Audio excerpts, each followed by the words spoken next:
안녕하십니까. 마이바씨 회계 이야기 마이바입니다. 오늘은 대상이라는 회사의 사업보고서와 재무제표를 읽어보겠습니다.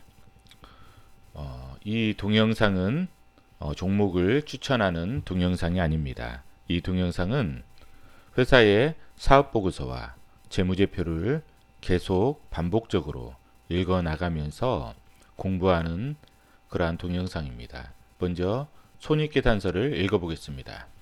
손익계산서는 일정 기간 회사의 경영 성과를 나타내는 그러한 보고서입니다. 그래서 2017년도 9월과 2018년도 9월을 비교해서 한번 읽어보겠습니다. 2017년도 9월까지 누적은 2조 2,575억에서 2018년도 2조 2,495억으로 90억 정도가 매출이 감소가 됐습니다. 그리고 3분기 2017년도 3분기는 8,193억에서 7,852억으로 매출액이 341억이 감소가 됐습니다. 자, 매출 총이익을 보니까 지금 2,068억, 5,899억, 그 다음에 전년도는 2,225억, 그 다음에 6,075억, 이런 식으로 돼 있죠. 자, 그래서 우리가 매출 총이익, 우리가 저번에 필립 피셔의 위대한 기업에 투자하라 포인트 5 그 동영상을 보면서 우리가 매출 총이익률하고 영업이익률을 공부했어요. 그래서 한번 공부한 것을 한번 적용을 해볼게요. 자, 그 3분기 매출 총이익률이 얼마예요? 26.3%예요. 그쵸? 누적으로 보면 26.2%. 그쵸? 그런데 전년도 보면 27%예요. 27%. 그리고 누적으로 보면 26.9%. 어때요? 전년보다 매출 총이익률이 떨어지고 있잖아요. 그렇죠? 특히 3분기는 27%에서 26.3%로 많이 떨어지고 있어요. 매출 총이익률이. 자, 매출 총이익률은 뭐라고 했어요? 매출 총이익률은 생산을 나타내는 매출 원가가 뭐예요? 매출 원가가.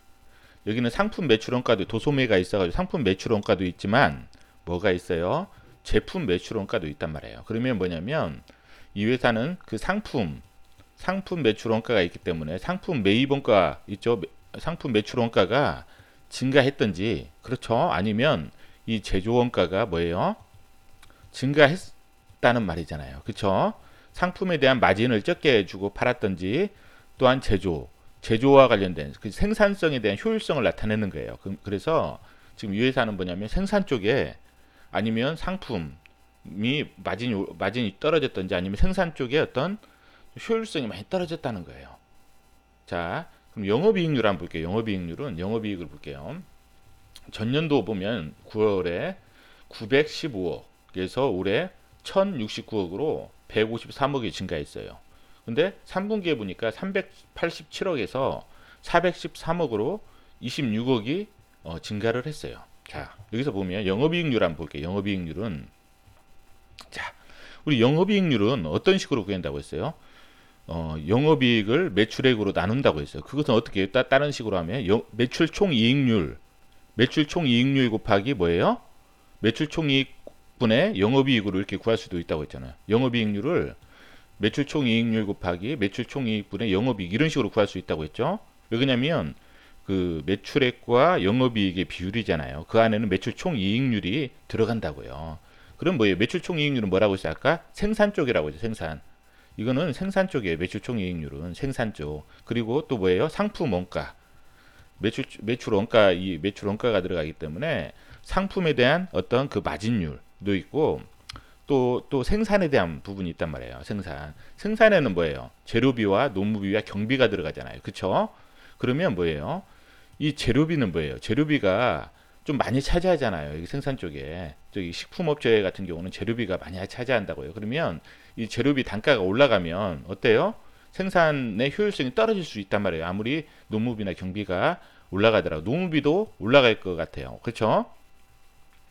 경비가 여기서 경비는 줄이더라도 이쪽이 두 개가 올라가 버리면 효율성이 떨어지잖아요. 그쵸? 이런 부분들 검토를 해보시고, 아마 재료비 쪽이 단가가 뭐 옥수수 단가라든지 이런 부분들 한번 검토를 해보셔야 돼요. 농업비도 마찬가지고, 이건 농업비는 생산 쪽 관련된 농업비라는 거죠. 그리고 영업이익분의 매출 총이익률을 보면 지금 이게 당분기를 보니까 이거 한번 영업이익을 매출 총이익으로 나눈 거예요.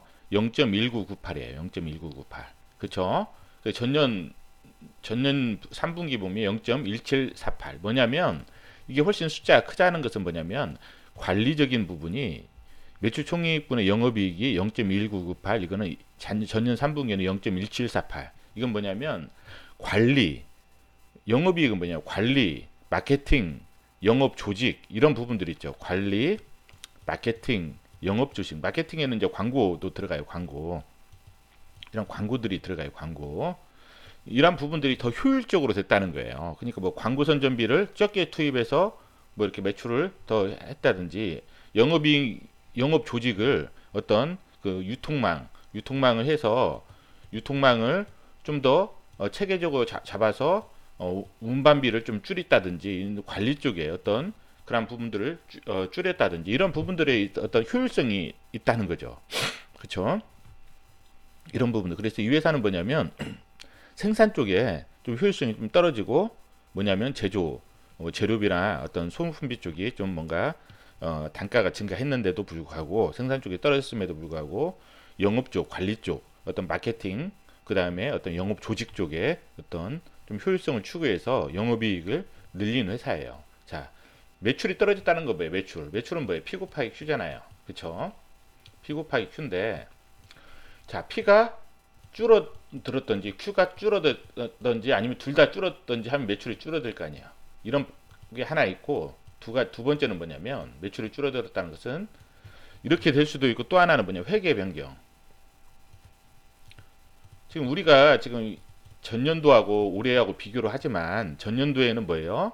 K 일반 회계 기준이라고요. GAAP. 근데 올해는 뭐예요? K IFRS잖아요. IFRS. 그쵸?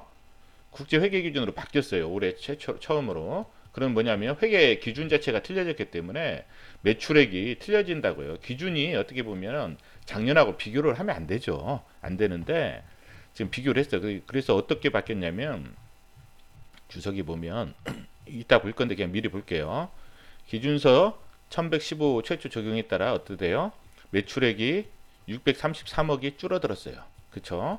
원래 작년 회계 기준으로 하면 633억이 증가해야 되는데 이만큼 회계 기준이 변경되면서 줄어들었고, 그 다음에 영업이익이 6억 정도 줄어들었어요. 변경함에 따라서. 이 줄어든 게 뭐냐면 마진율이, 영업이익률이 9.4%예요. 상당히 높은 비율로 줄어들었죠. 그리고 633억이니까 만약 633억을 플러스를 시켜봐요. 그러면은 매출도 상당히 늘었다고요.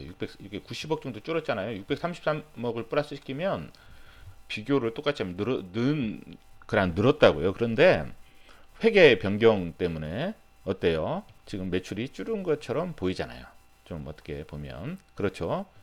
그리고 단기 순이익도 많이 늘었죠. 여기는 줄었고 3분기는 줄었어요. 그렇죠. 34억 정도 줄었죠. 3분기에 줄은 부분이 뭐냐면 지분법 이익이 많이 줄었죠. 3분기에. 그렇죠. 그리고 지분법 이익도 많이 줄었고 3분기에는 더 줄었잖아요. 거의 반 이상 줄었죠. 반 이상 줄었고, 그 다음에 뭐예요? 금융 수익도 많이 줄었죠. 금융 수익도 많이 줄었고, 그다음 기타 비용이 어때요? 엄청나게 늘었죠? 기타 비용이 늘었어요. 기타 비용. 그래서 우리가 기타 비용과 기타 수익을 이제 보셔야 돼요. 여기 이익이 늘은 것은 기타 수익이 많이 늘었고, 이제 비용 쪽에는 기타 비용이 많이 늘었어요. 그렇죠? 이 부분을 보셔야 되고, 지분법도 지금 많이 이익이 줄었어요. 지금 지분법 이익은. 그 다음에 우리 현금 흐름표 먼저 볼까요? 현금 흐름표를 먼저 볼게요. 아까 우리가 원래 손익계산서 보고 그걸 먼저 봤잖아요. 재무상태표를. 근데 오늘은 현금 흐름표를 먼저 볼게요. 현금 흐름표는, 자, 아까 그 단기순이익부터 해서 영업활동으로 인한 현금이, 단기순이익이 얼마라고 했죠? 800억. 그렇죠? 800 여기죠. 지배주주 지분하고 거의 비슷하기 때문에 제가 이걸 안 하고 그냥 여기서 끝내는 거예요.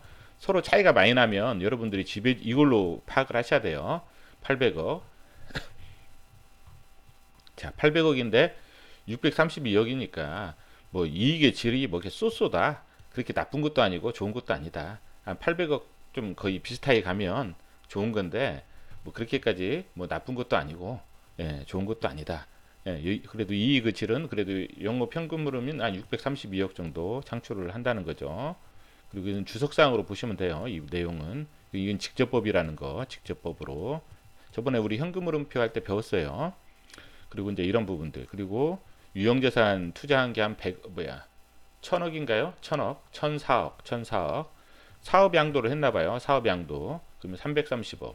기본적으로 이런 것들을 먼저 파악을 할 수 있죠. 유형자산도 한 1000억 정도 증가했고, 그 다음에 사업 양수도를 330억.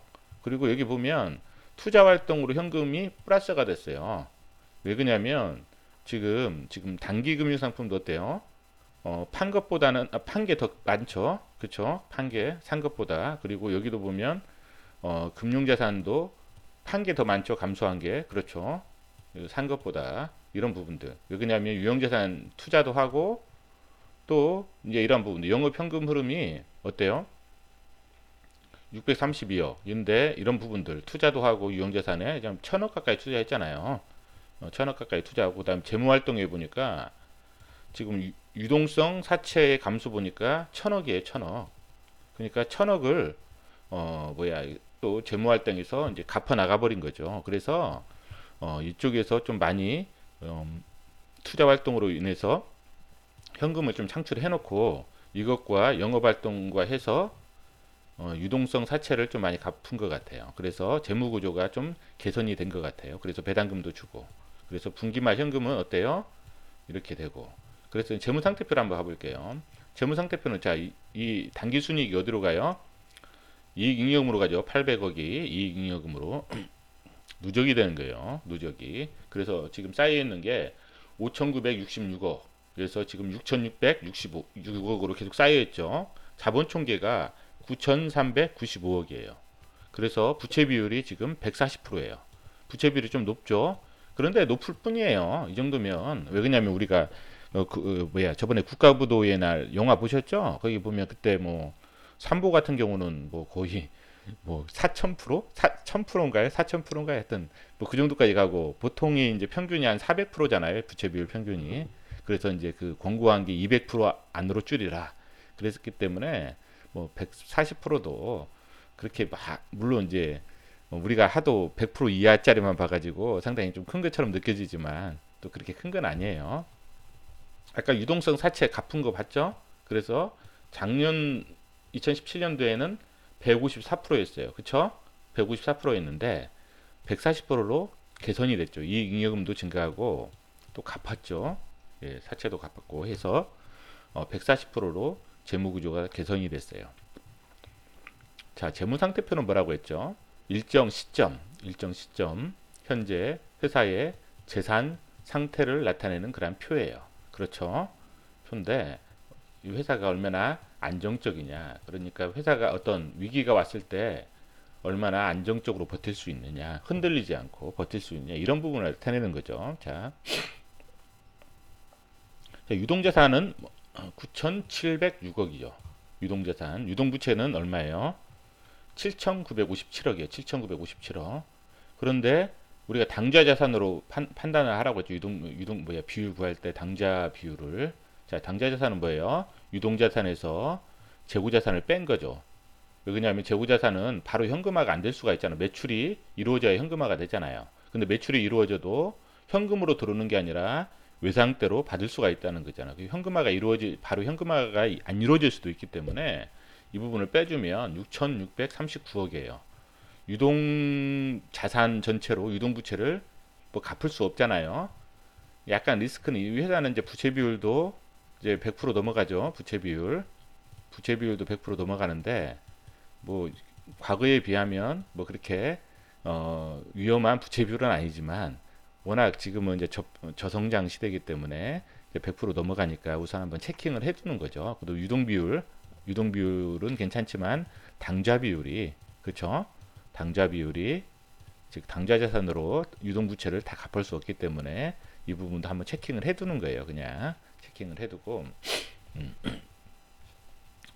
여기 보면 매출 채권이 지금 매출이 줄었죠. 줄었는데 2,719억에서 3,492억 정도 지금 늘었어요. 15.5 매출 대비 12%에서 15.5% 늘었어요. 이것도 체킹을 해두세요. 매출이 줄었는데 매출 채권이 늘었다.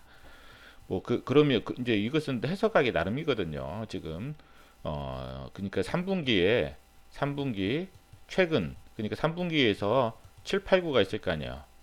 그러면 의외로 9월 9월 달에 매출이 몰렸으면 이렇게 될 수가 있어요. 근데 이거는 모르니까 한번 체킹을 해 보셔야 돼요. 9월 달에 매출이 몰리면 이 회사 이제 나중에 주석 사항이나 어떤 그 사업의 내용을 읽어 보시면 한 6개월 정도 그 뭐 직 판매할 때 6개월 정도 그 어음 받더라고요. 그래서 한 2달 정도 매출 채권이 잡히는 그런 부분이 있거든요. 그래서 8, 9월 달에 매출이 몰렸으면 매출 채권이 일시적으로 증가할 수는 있어요. 이런 부분들이 있기 때문에 어, 이 부분 한번 확인해 보셔요. 왜냐면 매출이 줄었는데 매출 채권이 증가했잖아요. 이런 부분들은 우리가 확인을 해 보셔야 돼요. 미수금도 좀 증가했어요. 우리가 이제 여기 기타에 이제 기타 비용이 증가했잖아요. 아까 기타 비용이 증가해서 3분기에 당기 순이익이 전년 3분기보다 그 줄었어요. 근데 기타 비용 중에서 기타의 대손상각비가 있어요. 대손상각비. 미수금을 대손상각한 거예요. 그래서 미수금이 이게 늘었다는 것은 나중에 혹시라도 뭐 대손상각할 수 있는 금액이 뭐 더 늘 수 있는지 그것도 한번 확인해 보셔야 돼요. 115억이 증가했으니까 지금. 그렇죠. 그리고 여기 보면 기타 매도 가능 금융자산과 기타 금융자산을 보여요. 지금 이제 양쪽으로 이렇게 서로 계정을 분류한 거예요. 그럼에도 불구하고 1157억이 감소했죠. 지금 이만큼 왜냐하면 여기도 매출 채권으로 현금 회수가 덜 됐잖아요. 그렇죠? 그리고 미수금도 그렇고 현금 회수가 지금 어떻게 현금 흐름이 안 좋죠. 그러니까 이걸로 팔아서 1157억 현금을 확보하고 나중에 유형자산도 지금 1000억 정도 늘었죠. 예, 이런 부분들 이제 그런 부분들 그리고 아까 그 사채도 그렇고 그래서 이제 금융자산으로 현금을 확보하고 있죠. 그 재고자산은 그래도 줄었어요. 그쵸? 매출 줄고 재고자산 줄고 이거는 뭐 그렇게 리스크는 없는 것 같아요. 매출 대비 14%, 13.6%. 그쵸?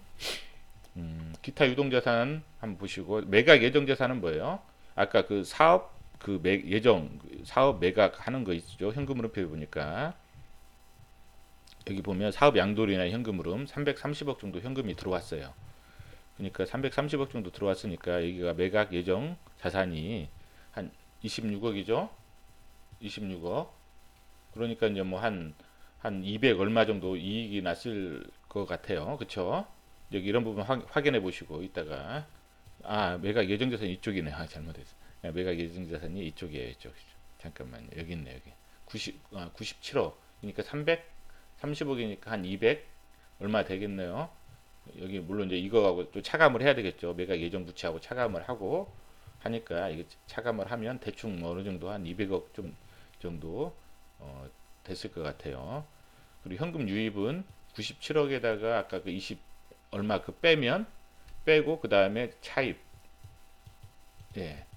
이거는 차감을 해야죠. 매각 예정 자산하고 매각 예정 부채를 차감을 하고 그 다음에 아까 그러니까 현금 유입이 한 330억 들어왔죠. 330억. 네. 330억. 그러면 70억이니까 대충 하면 한 250억 정도 이익이 났겠네요. 250억 정도. 250 정도 이익. 이게 뭐 기타 이익으로 잡혀 있을 것 같아요. 한번 이건 한번 해보셔야 내가 대충 암산으로 한 거라서 지금 틀릴 확률이 커요. 그리고 지금 매도 가는 금융자산이 이제 이런 식으로 계정 분류가 됐어요. 이게 새로 이제 IFRS로 바뀌면서 그러면서 추가적으로 이제 좀 매수 산 것도 있죠. 금융자산을. 그리고 관계 기업 투자 주식하고 공동기업 투자 주식은 뭐예요? 둘 다 지분법 처리하는 거고 유형자산도 좀 많이 증가했죠. 아까 1000억 정도 증가했고 1000억 정도 샀고 물론 감가상각을 해서 줄어든 부분도 있고 하니까 정확하게 맞지는 않아요. 현금 흐름표하고 자 무형자산 그 다음에 투자 부정산도 증가했죠. 예, 자산 총계. 자, 매입 채무 어때요? 유동부채도 많이 증가했죠. 1076억. 자, 매입 채무는 감소했네요. 많이 그래도 매입 채무는 감소했고, 매출 채권은 그러니까 어때요? 매출 채권은 이만큼 증가했는데 매입 채무는 거기에 상계된 매입 채무는 어때요? 감소했으니까 현금으로는 좀 안 좋겠죠. 그렇죠. 미지입금도 많이 갚았고, 단기 차입금 어때요? 그래서 현금률이 안 좋으니까 좀 많이 증가했죠. 단기 차입금은 236억 정도. 그리고 선수금은 많이 줄어들었고, 선수금은 좋은 부채라고 했죠. 매출과 연관되는 부채예요. 그래서 이것은 미리 돈을 받는 것이 많으면 그만큼 매출이 많이 증가할 거 아니에요. 예, 그렇기 때문에 예수금, 미지급 비용도 많이 증가했네요. 미지급 비용 많이 증가했고, 충당부채도 이제 어떤 반품이라든지 그런 것들을 반품이 일어났을 때 미리 환불부채라고도 하죠. 환불부채 형식으로 뭐 이렇게 하는 것도 있고, 또 마일리지를 쌓으면 마일리지 관련 충당부채, 나중에 그 부분에 대해서 매출을 줄여주잖아요. 89억 정도. 그렇죠. 이런 부분들. 그 다음에 유동성 장기부채. 뭐냐면 여기서 장기부채들이 장기 차입금이 뭐예요? 만기가 1년 남았을 때는 유동성으로 이렇게 돌려주는 거예요. 그렇죠? 이 부분이 이쪽으로 이렇게 가는 거죠. 계정이. 그리고 유동성 사채가 만기가 1년 남으면 어떻게 돼요? 유동부채로 가는 거예요. 그렇죠? 기타 유동금융자산, 기타 유동부채 한번 확인해 보시고, 매각 예정 부채는 아까 매각 예정 자산하고 상계처리를 해서, 그렇죠? 장기 차입금도 623억이 감소했죠. 장기 차입금. 그리고 사채도 97억이 감소했고요. 이거 확인해 보시고, 뭐 특별한 건 없어요. 이제 자, 이 부분이고, 제가 이제 뭐 그 전체적으로 이걸 작성을 안 했어요. 옛날처럼 뭐 PPT 파일로 작성을 안 했으니까 이 부분 한번 여러분들이 작성을 해보시고, 네이버에 있는 자료 가지고 한번 보면 지금 매출은 어때요? 지금 2016년도에 피크를 찍고 어때요? 계속 올라가고 있죠. 계속 올라가고 있고, 2018년도 같은 경우는 어때요? 지금 3분기 누적까지는 줄었잖아요. 줄었는데 예상은 지금 이 정도 되는데 4분기 한번 확인을 해봐야 되겠죠. 그렇지만은 뭐예요? 지금 전체적으로 뭐냐면 회계 변경으로 인한 어떤 매출 정체일 확률이 크잖아요. 회계 변경 아까 633억이 3분기까지 그만큼 회계 변경으로 인해서 줄어들었으니까.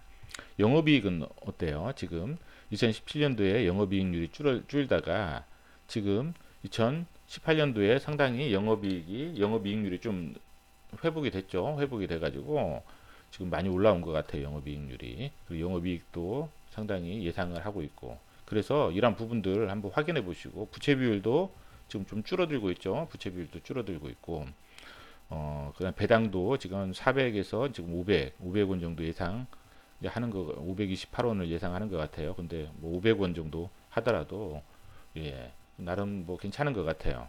그런데 한번 그 부분이고, 이것은 이제 공장이에요. 공장이고, 그 다음에 순창 공장, 그 다음에 천안 공장이에요. 예, 이런 부분도 있다는 거 한번 보시고, 회사 개요를 한번 볼게요. 회사 개요를 보면 이제 이런 연결 대상 종속회사가 있어요. 보금자리는 과일잼, 신한천일은 그래도 많이 들어봤죠? 이렇게 또 보면 예, 이런 부분들이 있다는 거 한번 보시고, 본사가 동대문구 천호대로 예, 있다는 거. 그리고 주요 종속회사 같은 경우는 PT, 미원, 인도네시아 법인 같은 경우는 조미료 및 식품 첨가물 제조업, 대상 베스트코너 같은 경우는 식자재 유통 판매 및 가공. 이런 게 있다는 것. 식품 사업 같은 경우는 청정원, 순창 고추장, 햇살 담은 간장 유명하죠. 미원, 감치미, 맛선생. 그리고 이런 부분들이 있다는 거. 종갓집 김치. 소재 산업은 뭐예요? 지금 핵산이나 글루타민 등 바이오 제품, 그 다음에 전분이나 전분당 제품, 그 다음에 사료 첨가제인 라이신 제품, 이 세 가지 정도 소재 산업은. 그다음에 식품 사업의 자회사 같은 경우는 우선 인도네시아 그 회사가 있는데, 이 인도네시아 회사는 연포장지, 뭐야, 액상비료, 맛소금 이런 부분들이 있다는 거. 그다음에 뭐 이런 부분이에요. 2018년도 조미료 사업 같은 경우는 2018년도 하반기를 타겟으로 생산량을 증량하는 계획을, 생산 설비를 증량하는 수립 운용 중에 있으며, 이를 통한 생산량 증대, 품질 안정화로 회사의 경쟁력을 강화 추진하고 있다. 그래서 이 부분도 중요하죠. 이런 부분들 인도네시아 쪽. 전분당 사업 같은 경우는 2017년도 3월부터 옥수수를 원재료로 한 옥수수 전분 및 고과당, 액당 부제품을 제조 판매를 진행 중에 있다. 2017년도 3월부터 지금 인도네시아 법인 같은 경우는 옥수수 전분 이런 부분들을 제조 판매하고 있다는 거죠. 전분. 그리고 기존 조미료 사업과 함께 인도네시아 내소재 사업 포트폴리오 다각화를 추진하고 있고, 연포장지 사업은 자가 소비용, 그러니까 이 회사에서 그냥 포장하는 것만 생산하고 있다는 거고, 그래서 좀 어떻게 해요? 지금 2017년도부터 뭐예요? 계속 뭔가 생산 량이 좀 증가되고 있죠. 지금 설비도 계속 증가하고 있고, 2018년도가 좀 지나면 어때요? 생산량은 계속 더 증가될 것 같아요. 그렇죠. 캐파가 계속 증가하니까 이런 부분들 확인해 보시고, 그래서 인도네시아 법인은 지금 뭐 어떤 계속 뭐예요? 인도네시아 법인은 공격적으로 뭐예요? 생산량을 늘리고 있잖아요. 생산량을 늘리고 있기 때문에 이런 부분들은 이익률은 좀 줄어들 수도 있죠. 그렇죠. 이익률은 줄어들 수도 있지만 이것은 이제 매출 계속 성장을 일으키는 하나의 동인으로 작용할 수 있어요. 왜냐하면 이쪽이 인도네시아나 어떤 동남아 쪽은 이제 어때요? 우리나라처럼 이제 계속 성장하고 있잖아요. 지금은. 그렇기 때문에 이런 식품 쪽도 계속 공격적으로 아마 진행하는 것 같아요. 대상 베스코 같은 경우는 뭐예요? 지금 식품 유통, 식자재 유통하는 회사죠. 식자재 유통하는 회사. 토탈 솔루션.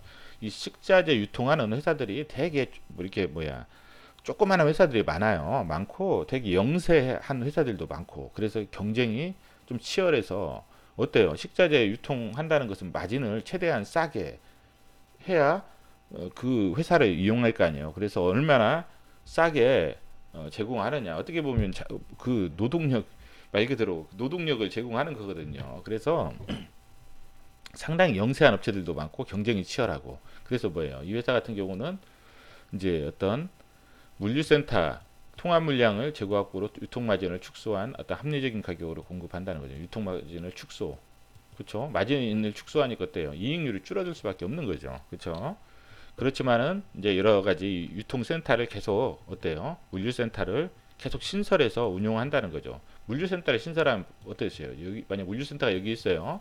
근데 이렇게 멀리 있어요. 그러면 이제 이 중간에 있는 도시들이 있을 거 아니에요. 자, 이 사람들은 어때요? 여기서 뭐 여기 있는 사람들은 여기서 이렇게 왔다가 이 도시에 뭐 이렇게 한다든지, 아니면 여기서 이 물류센터 왔다가 이렇게 간다든지 좀 운반비가 많이 들 거 아니에요. 근데 여기 하나만 더 있으면 뭐예요? 가까운 데 와서 배달하면 되기 때문에 이렇게, 그렇죠. 운반비 자체가 줄어들 수가 있다는 거죠. 그렇죠. 이렇게 거리가 짧아지니까. 물론 그래서 그러면 어떻게 마진을 좀 축소시키더라도 이익이 좀 늘어날 수는 있잖아요. 운반비가 줄어드니까. 이런 부분들 관점에서 한번 보셔야 될 것 같아요. 이 부분은. 그래서 직구매 시스템을 통해서 또 원가도 좀 낮게 해서 좀 매입을 하는 그런 부분들, 이제 이런 부분들. 그다음에 A 플러스, 그렇죠? A 플러스. A 플러스는 뭐예요? 원리금 지급 확실성은 높지만 장래의 환경 변화에 다소 영향을 받을 가능성이 있다. 지금 2014년도부터 이제 DMC를 설립하고, 15년도에 라이신 사업부를 양수하고, 16년도에 디유푸드를 설립하고, 16년도에 인수하고 합병하고, 그 다음에 외식 사업 부분 대상 베스트코에 양도하고, 그 다음에 어때요? 웰라이프 사업 부분을 대상 라이프 사이언스에 양도하고, 예, 이거 설립하고, 뭔가 이게 좀 계속 인수를 좀 많이 했죠. 이제 이 회사들이 얼마나 시너지 효과가 있는지 이제 그것을 이제 지금 정도에 나타날 확률이 크잖아요. 그렇죠? 이런 부분들이 시너지 효과가 2018년도 한 2년 정도 지났으니 2019년도 이런 부분들. 자, 미원 인도네시아 같은 경우는 지금 보면 이게 종속회사거든요. 미원 인도네시아. 그렇죠? 이게 미원 인도네시아가 보면 적자예요, 지금. 그래서 아까 계속 뭔가를 생산 설비를 확충하고 계속 확장을 하고 있잖아요, 인도네시아 쪽에. 매출은 어때요? 지금 2017년도 매출은 인도네시아 쪽이 2017년도 매출이 1596억이에요. 1596억. 2016년도는 1254억. 1254억에서 2017년도에 하나 또 확충했죠. 1596억 매출이 증가했어요. 또 2018년도에는 뭐예요? 지금 3분기인데 4분기까지 하면 1918억이에요. 상당히 매출이 계속 성장이 되고 있어요. 적자로 됐지만 이거는 단기 순이익이 적자로 됐지만 이거는 뭐 그냥 매출 좀 이쪽은 성장하는 나라이기 때문에 좀 공격적으로 하고 있는 것 같아요. 이런 부분들 한번 인도네시아 쪽 보면 2017년도 3월에 전분당 공장을 준공했어요. 어때요? 당연히 매출이 증가할 수밖에 없죠. 생산량이 증가하죠. 대신에 지금 좀 여기 공격적으로 좀 투자하면서 2018년도에도 뭔가를 하고 있잖아요. 지금 2018년도에도 지금 또 좀 계속 투자를 하고 있잖아요. 그렇기 때문에 적자로 됐지만 매출은 계속 증가하고 있다는 거예요. 이거는 이쪽은 그 다음에 대상 인베스트는 지금 적자가 축소가 되고 있어요. 지금 보면 대상 인베스트먼트 대상 베스트코너 같은 경우는 2016년도에 보면 대상 베스트코너 4,879억에 160억이 적자였어요. 2017년도에 5,715억에 254억이 적자였어요. 상당히 적자가 많죠. 254억. 근데 2018년도에는 뭐냐면 매출을 4분기란 매출은 좀 줄어들었어요. 5천억 정도로. 왜냐하면 계속 마진을 자기 줄이면서 단가를 줄이면서 지금 경쟁을 하잖아요.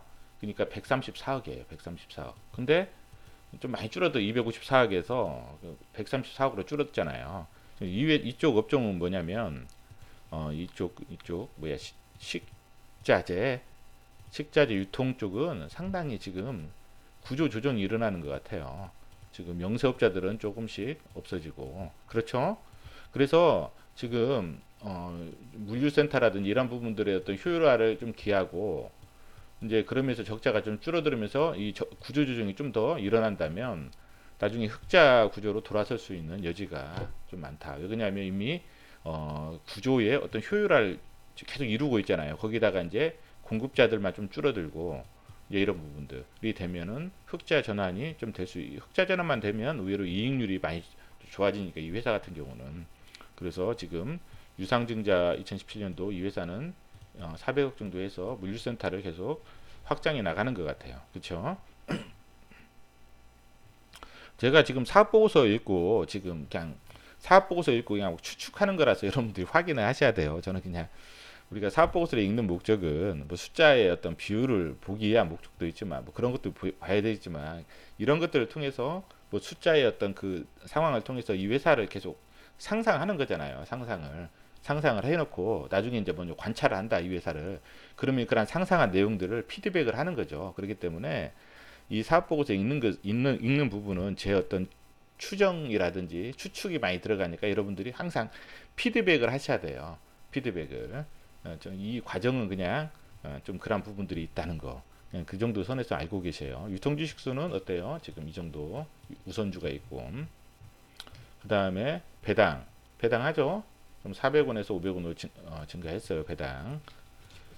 배당을 한다는 것은 하여튼 뭐 소액주주와 이익을 공유한다는 의미. 배당이 많고 적고 그게 중요한 게 아니라 배당을 한다는 게 중요한 거예요. 그리고 배당을 지금 올리고 있잖아요. 이런 부분들이 중요한 거예요. 소액주주와 이익을 공유한다. 그런 개념.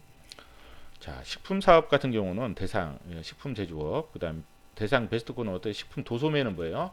상품이 있겠죠. 상품. 그렇죠? 제조업은 제품. 이게 상품 매출 원가도 있을 거고 아까. 자,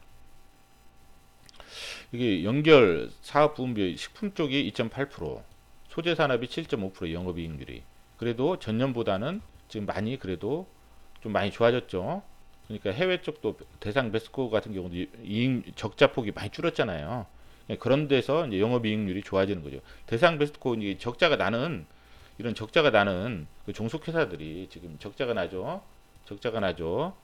그 다음에 이 적자가 나죠. 지금 베트남 쪽도 지금 아마 이런 쪽은 아마 베트남 좀 계속 좀 투자하고 어떻게 보면 지금 어떤 이익률보다는 지금 좀 뭔가 점유율 쪽에 더 신경을 쓰는 것 같아요. 그렇죠? 그다음에 이런 부분들 적자가 좀 많이 나는 도 많이 나잖아요. 이게 전년도 이렇게 보면 그다음에 여기 적자가 나고 이런 부분들 아메리카 예, 그쵸? 이런 부분들은 이 조금 적자폭이 좀 줄어들면 이익률이 좋아질 수밖에 없는 거잖아요. 그리고 지금 많이 좀 적자폭은 줄어들고 있는 것 같아요. 아, 그리고 국내에는 어때요? 매출이 줄었죠? 줄었어요. 줄었지만 해외 같은 경우는 매출이 계속 늘어나고 있잖아요. 해외 쪽이 늘어나고 있다. 그쵸? 해외 쪽이 지금 매출이 늘어나고 있다. 이 부분 여기 계속 확장을 하니까 그쵸? 그리고 이제 이쪽을 보면 식품 사업을 보면 식품 사업은 어때요? 지금 해외 제조 기반이 있는 인도네시아, 베트남, 중국 등 매력적인 인구 구조와 함께 소득 수준이 빠르게 향상되고 있잖아요. 식품 산업의 성장 가능성이 높다. 지금 우리나라 같은 경우는 어때요? 상당히 경쟁자들이 많잖아요. 우리나라 안에서는 내부에 경쟁자가 너무 많잖아요. 그렇죠? 물론 해외에도 많겠지만 그래도 뭐예요? 지금 한류 관련된 그런 부분이 있기 때문에 이런 부분들도 어때요? 지금 계속 성장하고 있잖아요. 지금 이 회사도 해외 쪽은 계속 매출이 성장하고 있는데 물론 이 절대적인 수치에 비하면 아무것도 아니지만 그래도 이거 뭐 좀 다 비교 이렇게 더해 보다 보면 나중에 이게 좀 성장하다 보면 꽤 높은 비중을 좀 차지할 수 있지 않을까 그런 생각은 해요.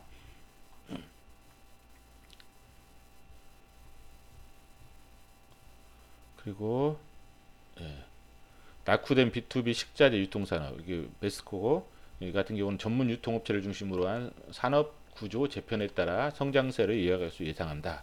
이런 구조 조정이 좀 이루어지면 그렇게 되겠죠. 그리고 국내 B2B 식자재 유통 시장은 외식 기업의 수가 증가함에 따라 지금 지금 뭐 TV를 보면 다 먹는 방송밖에 없더라고요. 그래서 이런 외식 기업의 수가 증가함에 따라 다양한 식자재를 저렴하고 편리하게 공급받으려는 수요가 늘고 있어 꾸준한 발전이 예상되는데 또 식자재 유통 회사들도 많기 때문에 공급자도 많잖아요. 이게 좀 정리가 돼야 돼요. 구조조정을 통해서. 자, 이런 부분들. 음, 시장 점유율을 보니까 이제 좀 많이 떨어지고 있어요. 이 회사가 대상도. 그렇죠. 점유율이 계속 떨어지고 고추장류 빼고는 다 떨어지고 있어요. 조금씩이라도. 그렇죠. 인도네시아도 좀 많이 떨어지고 있고 MSG가. 그렇죠. 회사의 경쟁 우위 요소 보면 이제 뭐 인도네시아 이제 이런 부분도 현지화를 가속하고 있고 그렇죠. K푸드 투자를 확대하고 있고 그다음에 국내 자회사인 대상베스코는 전국 구매 원가 상시 비교 견적 시스템을 구축되고 있다는 거. 그래서 원가 경쟁력을 가지고 있고 왜요? 유통 마진을 축소하고 지금 그 대량 비축 구매 및 재고 확보가 가능하다는 거. 그다음에 뭐 이런 부분 한번 읽어보셔요. 예. 소재 산업은 어때요? 아까 영업용률이 좀 좋죠? 좋고 소재 산업은 주 원료로 사용되는 옥수수 및 원당, 당밀 등 거의 대부분을 해외에서 수입하기 때문에 어때요? 국제 선물 가격이나 해상 운임료, 그 다음에 환율에 영향을 많이 받죠. 예, 이런 부분이라는 거. 그리고 또 대규모 시설 투자가 필요한 자본 집약적 산업 특성이 있기 때문에 신규 업체가 진입하기 어려운 그 장애 요소로 작용한다는 거. 그래서 이만큼 해자가 있다는 거죠. 그래서 영업이익률은 식품 쪽보다는 높은 것 같아요. 그렇죠. 전분당 같은 경우는 계속 올라가고 있잖아요. 지금 소재 산업에서 점유율이 올라가고 있어요. 그렇죠. 아까 식품 쪽은 좀 많이 떨어지는 추세인데 이 소재 산업 쪽은 점유율이 계속 올라가고 있다는 거. 27%부터 32%부터 해서 33, 34, 1%씩 그래서 계속 올라가고 있잖아요. 자, 식품 산업은 이런 거라는 거예요. 그리고 보면 인도네시아 법인 같은 경우 보면 지금 MSG를 기반으로 해서 이제 지금 중간재인 DGA를 한국, 태국 등에 수출하고 있고 2012년도엔 마요네즈, 2017년도엔 전분당 2018년도엔 신규 소스, 김의 현지 생산 설비를 갖추며 어때요? 매출 규모를 계속 증가하겠죠.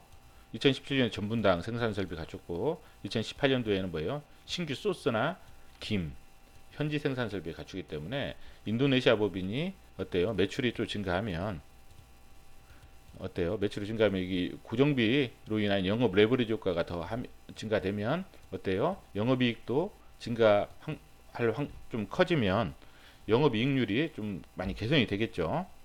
올해는 좀 적자가 됐지만 대상 베스트코 이런 부분들 하고 소재 산업은 영업이익률이 좀 있어요. 그래서 라이신 같은 경우는 뭐예요? 라이신 같은 경우는 지금 발효 기술을 바탕으로 제조하여 세계 사료 업계에 공급하고 있다는 거. 라이신은 가축의 어떤 성장에 반드시 필요한 필수 아미노산으로 세계 육류 소비량의 증가로 어떤 지속적인 성장을 할 것으로 전망하고 있다는 거. 그래서 식품 같은 경우는 84.5%, 소재가 31.95%. 그렇죠. 이건 식품이 좀 절대적으로 많이 차지하고 소재는 뭐예요? 이익률이 좋은 그런 사업 부분이고 가격 변동 추이를 보면 뭐 거의 비슷해요. 그렇죠? 제품 가격은 비슷한데 그렇죠. 여기만 좀 이제 좀 떨어지고 이건 올라가고 올라가는 건 이제 소재 쪽은 좀 올라가고 그렇죠. 소재 쪽은 좀 올라갔죠. 나중에 식품 쪽은 거의 비슷비슷하고 그래서 매출이 좀 줄어든 것은 P는 거의 비슷하잖아요. Q도 거의 뭐 그렇게 큰 차이는 없을 것 같아요. 단지 이제 그 회계 변경, 그렇죠? 회계 변경 쪽이 뭐 Q는 조금씩 줄어들죠. 아까 점유율 보니까 예. 자, 이제 이런 부분들 한번 확인해 보시고 원재료 같은 경우는 옥수수 쪽이 좀 올라가고 있죠. 옥수수 쪽이 좀 올라가고 있고 당밀 쪽은 좀 떨어지고 있고 예. 원당이나 장밀 쪽은 떨어지고 있지만 옥수수 쪽이 좀 올라가고 있어요. 그렇죠?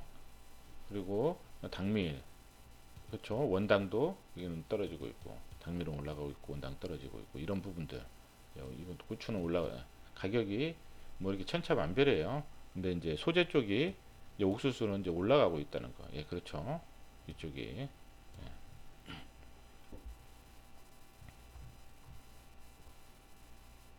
그리고 생산 설비 이거 보면 뭐 이런 부분도 한번 읽어보셔요. 읽어보시고 PTB1 인도네시아 전분당 공장 완공했기 때문에 매출이 증가한다는 거 아까 계속 반복되는 부분이에요. 이런 부분도 한번 읽어보셔요. 이런 부분들은 한번 쭉 훑어보셔요. 저는 이제 이렇게 하지만 이거 뭐야 생산 품목 대비 증가도 한 번씩 보셔요. 생산 이런 부분들도 평균 가동률도 보시면 어느 쪽이 공장이 필요하고 그래서 생산 설비를 구축할 때 어느 쪽에 그래서 구축하는구나 이런 부분들을 좀 알 수 있잖아요. 생산 설비 그렇죠. 식품 쪽은 뭐예요? 신설, 증설 그렇죠. 그래서 지금 261억, 35억, 기투자액은 23억, 147억 어때요? 캐파 증대 그다음 소재 산업은 어때요? 지금 189억 정도에서 167억 거의 다 했죠. 조금만 더 하면은 다 지어지는 것 같아요. 해외 식품 같은 경우도 어때요? 지금 인도네시아 쪽 지금 2001억이에요. 그중 1898억이 됐어요. 어때요? 인도네시아 쪽은 지금 엄청나게 공격적으로 투자하고 있잖아요. 그렇기 때문에 인도네시아 쪽은 제가 봤을 때는 한 내년 정도에는 상당히 유의미한 어떤 그런 성장이 있지 않을까 그런 생각을 해요. 그래서 이 회사는 인도네시아 쪽도 상당히 좀 보셔야 될 것 같고 그 다음에 지금 계속 투자하는 이런 부분들 그리고 뭐예요? 아까 그 메스트코 계속 적자폭이 줄어들면서 구조조정이 좀 일어나면 그것도 유의미한 어떤 좀 흑자가 전환이 되면 상당히 영업이익률이 좋아질 확률이 크다. 그런 부분들 예. 좀 투자를 많이 했어요 그동안 보니까 이 회사를 이렇게 사업보고서 읽어보니까 계속 뭔가를 투자하고 인수하고 해서 이제 지금 2018년도 지금 하반기나 2019년도부터 뭔가 좀 그 결실을 조금씩 맺으려고 하는 그러한 그 어떤 그 숫자에서 그게 조금씩 보이려고 해요. 그러니까 이런 부분들 한번 그런 관점에서 관찰해 보시면 좋을 것 같아요. 그렇죠? 이 판매 이런 거 보면 이게 뭐야 직거래 같은 경우는 매출 비중이 한 매출액 대비 72%잖아요. 여기 보면 마감 후 30일에서 60일 한 달에서 두 달이라는 거예요. 그렇죠? 그러니까 이게 매출 채권으로 잡힐 수 있다는 거죠. 이런 부분들 좀 확인해 보시고 이런 것도 한번 읽어 보셔요. 이런 식으로 그래. 그리고 이런 것도 한번 읽어 보시고 예, 이런 것들 쭉 한번 읽어 보셔요.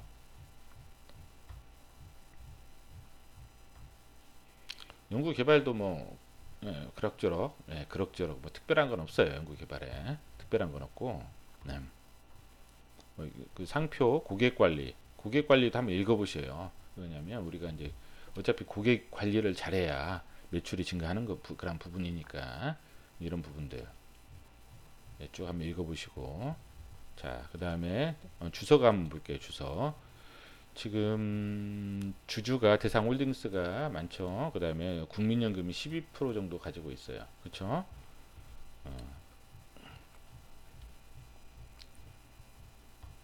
그리고 지금 아까 회계 변경으로 인해서 매출이 633억 줄어들었고 영업이익이 6억 정도 줄어들었어요. 줄어든 영업이익률이 벌써 9.4%만큼 영업이익률이 상당히 높게 줄어들었잖아요. 그쵸? 자, 여기 보면 영업부문별 정보 보면 어때요? 2.83, 7.58, 2.44, 6.53.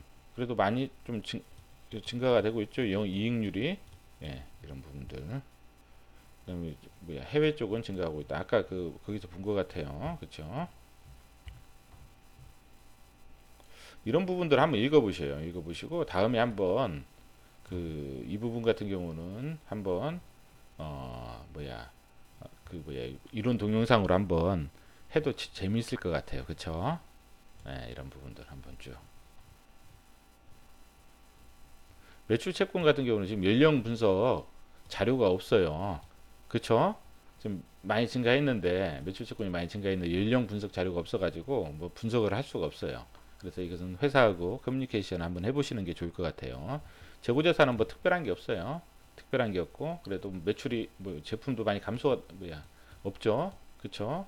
이 부분도 그렇고 원재료를 많이 싸놨어요. 그래도 그렇죠. 원재료 많이 싸놨고 예, 반품 자산은 보통 우리가 반품 회수권으로 해서 자산으로 별도로 하는데 여기는 재고자산으로 반품 자산을 해놨어요. 그리고 충당부채에 아마 그 반품 관련된 충당부채가 있는 것 같아요.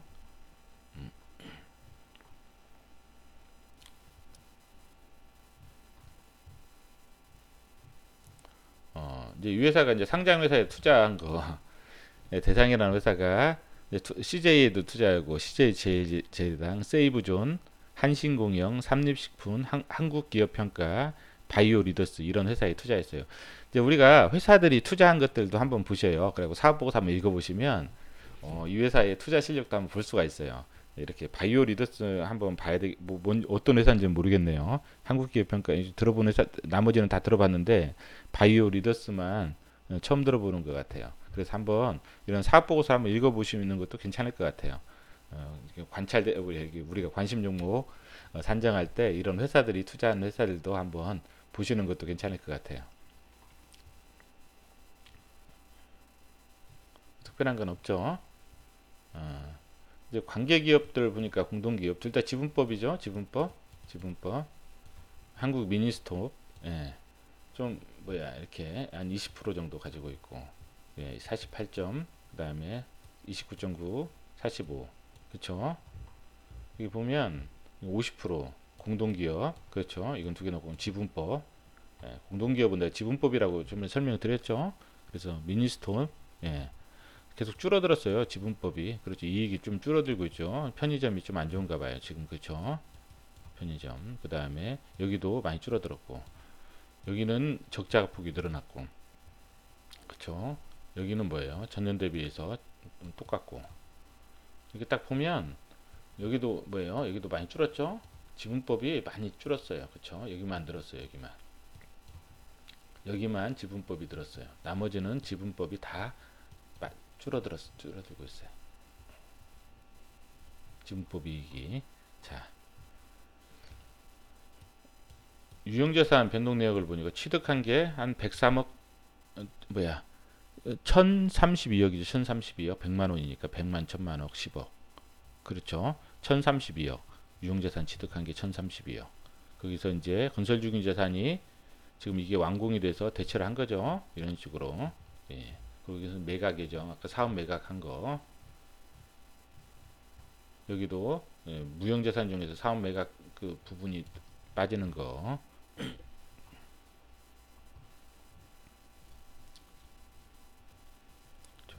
여기 보면 뭐 특별한 건 없죠.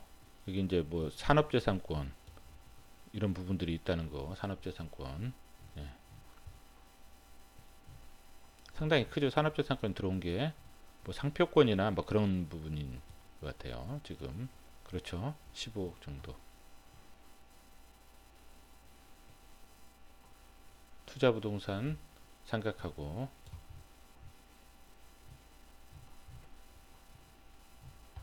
특별한 거는 예. 1년 이내에 만기 도래한 것은 유동성으로 돌린다는 거. 그렇죠. 사채도 1년 이내에 만기 도래한 것은 유동성으로 돌린다는 거. 충당부채 우리가 이제 환불부채라고 따로 쓰는 경우도 있고 반품 충당부채라고 이 회사는 반품 충당부채라고 해서 그 아까 반품 자산으로 이렇게 했잖아요. 그 마일리지 충당부채도 했고 예, 이런 부분들은 미리 나중에 발생할 것을 대비해서 미리 부채를 설정해 놓는 거죠. 그렇죠?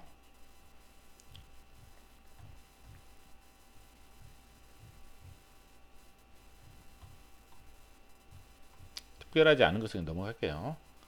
예, 비용의 성격별 분류를 보니까 지금 우리가 이제 보통 이쪽 비용의 성격별 분류는 뭐예요? 매출 원가하고 판관비가 섞여진 거잖아요. 그쵸? 여기서 이제 판관비를 빼면 뭐예요? 매출 원가가 되죠. 판관비가 여기 있잖아요. 이걸 빼면 매출 원가가 된다고요. 매출 원가. 그쵸? 매출 원가가 되죠. 여기 빼면 이게 매출 원가예요. 매출 원가는 뭐가 포함되어 있어요? 상품과 제품이 포함되어 있다고요. 우리가 제조 비용을 구할 때는 뭐예요? 또 재고 자산이 있잖아요. 재고 자산. 그리고 또 기초 재고 자산 전년도 재고 비용이 들어가 있고. 그래서 뭐 정확한 이게 제조 비용은 아니지만 좀 이렇게 뭐 이것저것 하면 복잡하니까 그냥 우리가 이 안에서 그냥 이제 판단을 좀 하는 거죠. 판단을 하는 거고. 예. 그리고 여기서 이제 소모품비 같은 경우 원재료 및 소모품 사용 이런 부분들도 판관비는 얼마 없어요. 그러니까 이게 제조 비용이라고 가정하고 그냥 해도 큰 무리는 없어요. 그래서 이제 제가 이제 그 원재료 및 소모품 사용 물론 이제 재고에 기말 재고에 포함된 거 그다음에 기초적으로 서로 이제 플러스 마이너스 해가지고 해야 되는데 그냥 대략적으로 살펴보자고요. 대략적으로 우리가 뭐 정확한 금액을 살펴본다고 해서 크게 뭐 정보가 더 뭐 이렇게 더 유용한 정보를 얻을 수 있는 건 아니에요. 그렇죠. 그리고 또 정확한 금액을 구하기가 힘들고 하니까 자 이렇게 보면 2.72 이거는 뭐야 이 원재료 및 소모품 사용 금액분의 매출이에요. 이거 매출. 그러니까 이 사용을 해서 매출이 이만큼 발생했다는 거. 이만큼 사용해서 이만큼 발생하고 어때? 2.72만큼 발생했어요. 이것은 2.95 어때요? 좀 많이 생산성이 떨어지죠. 그러니까 원재료 투입 생산성이 좀 많이 떨어진다는 건 뭐 원재료 가격이나 뭐 소모품 사용하는 그런 비용이 많이 올라갔다는 거 이게 그쵸? 이것보다 많이 올라갔어요. 이건 매출은 어때요? 이제 그런 부분이기 때문에 이게 좀 생산성이 많이 떨어졌다. 그렇죠? 이런 부분 그냥 이 정도 선에서 알고 계셔도 대신에 그러면 아까 영업이익이 증가한 것은 뭐예요? 생산성이 떨어졌지만 영업이익이 증가한 것은 뭐예요? 이 관리 쪽에서 뭔가 그 좀 많이 뭔가 세이브 했다는 거 아니에요. 지금 급여는 지금 58억 정도 증가했어요. 급여는 지금 여기서 이제 종업원 급여가 지금 뭐예요? 227억에서 58억 빼면 169억이 이제 노무비. 그렇죠? 여기는 재료비도 증가했지만 노무비도 많이 증가했어요. 그건 제조 경비에서 그렇죠. 제조 경비, 재료비. 이 원재료 및 소모품 안에는 뭐예요? 이게 뭐 생산 판관비에 있는 소모품도 들어가 있을 거 아니에요. 그렇죠. 이거 빼줘야 되는데 그렇게 크지 않기 때문에 그냥 한 거예요. 그리고 이제 매출 원가에는 또 상품이 좀 들어가 있어요. 그런 부분이 있는데 그것까지 같이 고려를 해가지고 해버리는 거예요. 그냥. 그래서 어차피 그 이쪽 투입한 금액 대비 이 부분이기 때문에 좀 많이 생산성이 떨어진다. 그리고 노무비도 좀 많이 증가했다. 어디 쪽에서 그러면 많이 세이브를 하냐? 광고 선전비가 지금 56억이 줄었죠. 그쵸? 56억이 줄었어요. 광고 선전비. 어떤 마케팅 쪽에서 지금 많이 세이브를 했고, 그 다음에 판매 촉진비. 그쵸? 167억이 줄었고, 용역비 37억이 줄었고, 운반비, 이건 뭐 영업 조직, 어떤 물류센터죠. 물류센터를 효율적으로 함에 따라서 운반비가 많이 줄어들었다는 거죠. 119억. 예, 이런 부분이라는 거죠. 이런 부분. 그리고 실제로 매출은 줄었지만, 매출은 이렇게 적게 액면상으로 줄었지만 실질적으로 회계 변경에 의한 매출이기 때문에 운반비가 어떻게 보면 그 실제 2017년도 매출과 비교해 보면 633억 정도 플러스하면 매출이 더 늘었잖아요. 늘었음에도 불구하고 운반비가 이만큼 줄었다는 것은 뭐냐면 상당히 이 그 어떤 물류에 대해서 상당히 효율적으로 많이 바뀌었다는 거예요. 중간에 어떤 물류센터를 설치함으로 인해서 물류 어떤 그런 효율적으로 이런 것은 이제 제가 그냥 말 그대로 숫자를 보면서 상상하는 거예요. 그렇기 때문에 여러분들이 한번 회사하고 좀 커뮤니케이션 하면서 이런 부분들을 좀 피드백을 하시는 게 좋을 것 같아요. 이건 저희의 상상이기 때문에. 그렇죠.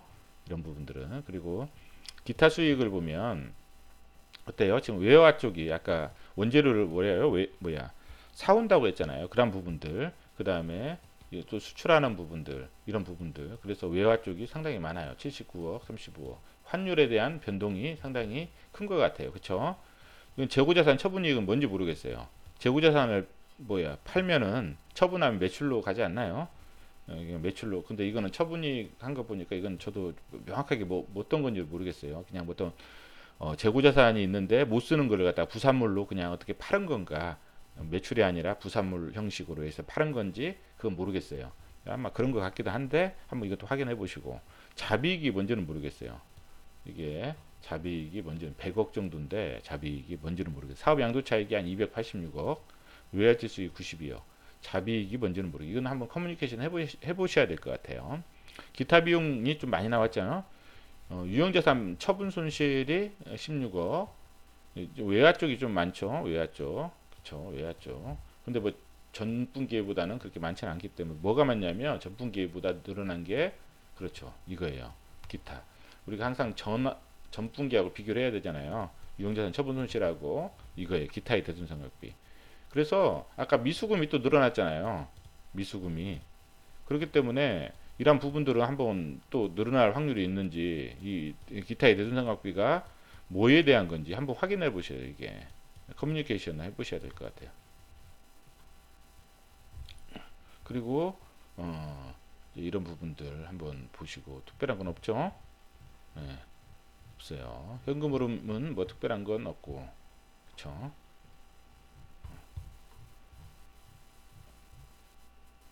이건 매각 예정 이런 식으로 했다는 거죠. 이 회사를 매각 예정에서 양도했다는 거죠. 그래서 사업 양도를 했어요. 2018년도 4월 1일에 웰라이프 사업 부문을. 그래서 현금을 이만큼 받고 367억을 받고 그 다음에 이걸 양도했죠. 이 양도 부채 가액이 이제 이렇게 쭉 나올 거 아니에요. 양도하고 그 영업권이 있어 영업권도 같이 해서 양도를 해서 차익이 286억이라는 거예요. 그렇죠? 이런 부분들 한번 확인해 보시고 그 다음에 직원 임원 보면 직원들 보면 현황이 5,019명이에요. 5,019명. 그리고 근속연수가 10년이에요. 상당히 오랫동안 근무하죠. 그리고 1인 평균 급여액이 3,600만 원. 물론 이제 평균이니까 예, 5,000명이고 10년. 근속연수가 상당히 높아요. 그렇죠? 예, 15년. 남자들은 뭐 더 높고 여성들은 좀 낮죠. 예, 상당히 높아요. 근속연수가. 이사들 급여도 뭐 그렇게 크지는 않고. 그렇죠? 뭐 특별한 건 없어요. 이제 제가 이제 한번 뭐 특별하게 이 회사는 이제 제가 이제 봤을 때는 어, 뭔가 지금 아까 매출이 줄었잖아요. 매출이 준 부분은 또 회계 변경이 좀 많이 차지한 것 같아요. 그쵸? 회계 변경 효과가 있고 그래서 그렇게 큰 의미는 없는 것 같고 왜냐면 2017년도가 비교하는 거게 비교 기준이 틀려버리니까 매출이 줄었다는 비교가 비교할 대상이 서로 기준이 틀리기 때문에 큰 의미는 없는 것 같고, 만약 2017년도 기준으로 하면은 한 633억이 증가돼야 하기 때문에 매출이 뭐 준 거 같지는 않고, 예, 실질적으로 이런 부분이고, 그 다음에 2018년도와 2019년도를 비교해야 되겠죠. 나중에 매출은. 자, 영업이익률은 뭐예요? 영업이익률은 상당히 높아졌어요. 영업이익률이 2017년 전년 대비 높아졌어요. 영업이익률이 근데 뭐냐면 매출 총이익률은 뭐예요? 매출 총이익률이 전년 대비해서 줄었어요. 줄었음에도 불구하고 뭐예요? 영업이익률이 높아졌다는 것은 매출 총이익에서 보다도 영업이익이 차지하는 게 더 크다는 거죠. 영업이익, 그쵸? 이게 더 높아졌다는 거예요. 이게, 그쵸? 이게 높아졌다. 이거 생산 쪽이잖아요. 생산 쪽은 좀 생산 쪽하고 뭐예요? 상품, 도소매 쪽이죠. 도소매 쪽. 도소매 쪽은 생산 쪽하고 도소매 쪽이 뭐예요? 좀 효율이 낮지만, 그쵸? 영업 마케팅이나 관리, 영업 조직 관련된 그다음 물류 이런 부분들에 대해서는 효율이 좀 높아졌다는 거예요. 그쵸? 회사가 그러니까 이 부분은 뭐예요? 이 부분은 뭐냐면 어쩔 수 없는 거예요. 그 뭐냐면 그 원재료나 그렇죠? 원재료 단가 같은 경우가 좀 높아졌고, 그렇죠?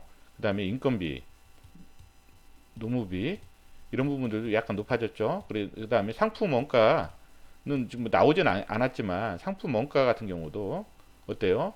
좀 더 이런 부분들은 좀 마진율이 줄어든 것 같아요. 그렇죠? 마진율이 그렇죠. 상당히 마진율이 줄어들고 그럼에도 불구하고 이쪽에서 효율을 추구함으로써 좀 영업이익률이 개선이 많이 됐어요. 그래서 이 회사 같은 경우는 어떤 원재료 쪽이 단가가 좀 더 내려간다든지 아니면 전체적인 물류 쪽에서 어때요? 그 구조조정이 좀 일어나면 상당히 이쪽이 효율성이 돼 있기 때문에 영업이익률, 수익이익률이 상당히 더 개선이 될 수 있는 여지가 있다는 거죠. 그렇죠? 그리고 세 번째는 아까 우리 사포 되겠다 보니 인도네시아 쪽 있죠? 인도네시아 지금 엄청나게 투자하고 있잖아요. 공격적으로 인도네시아 투자하고 있는데 그게 지금 2010 매출이 계속 성장을 하고 있어요. 매출 성장. 인도네시아 쪽 매출 성장하고 있고, 그쵸? 성장하고 있고 상당히 근데 이익률은 지금 포기하면서 매출을 계속 점유율을 좀 늘리려고 매출 쪽에 더 주안점을 두는 것 같아요. 이게 이제 뭐냐면 나중에 매출이 또 성장하면 어때요? 고정비로 인한 영업 레버리지 효과 때문에 어때요? 영업이익률도 많이 좋아질 것 같단 말이죠. 그렇죠? 이런 부분들. 자, 그러면 지금 2018년도까지 하면 거의 뭐 마무리가 될 건데 투자가 그러면 어때요? 이 결실이 아니 2019년도 뭐 예 좀 많이 이제 그래도 뭐 한 뭐 상반기나 하반기 정도에 결실이 이루어질 수 있는 확률이 좀 크다. 그래서 좀 관심을 좀 갖는 것도 괜찮다. 네 번째는 뭐예요? 아까 그 물류회사 갑자기 이름이 생각이 안 나네요. 그 물류회사 그 종속회사 중에서 그 물류회사 있잖아요. 그 유통 식자재 도소매하는 그 물류회사 그 회사가 지금 적자가 계속 뭐 어때요? 축소가 되고 있잖아요. 지금 아까 봤잖아요. 축소가 되고 있죠. 이 부분이 만약 그쪽 그 식자재 유통하는 회사 이쪽 그 업종이 좀 구조조정이 일어나면 흑자로 흑자로 나중에는 한 뭐 좀 당장은 힘들 거예요. 그쵸? 당장 힘들 것 같고 한 뭐 2년 정도 후에는 흑자로 뭐 전환되지 않을까 이제 그런 좀 생각은 좀 해보고 있는 거죠. 그래서 예, 이런 부분들 한번 고민을 좀 해보시고 이 회사는 이런 관점에서 좀 관찰해 보시고 아마 회사하고도 제가 아까 좀 피드백을 해야 될 그런 부분들은 한번 체킹을 하셨다가 피드백을 하시는 것도 괜찮은 방법인 것 같습니다. 오늘은 이상입니다.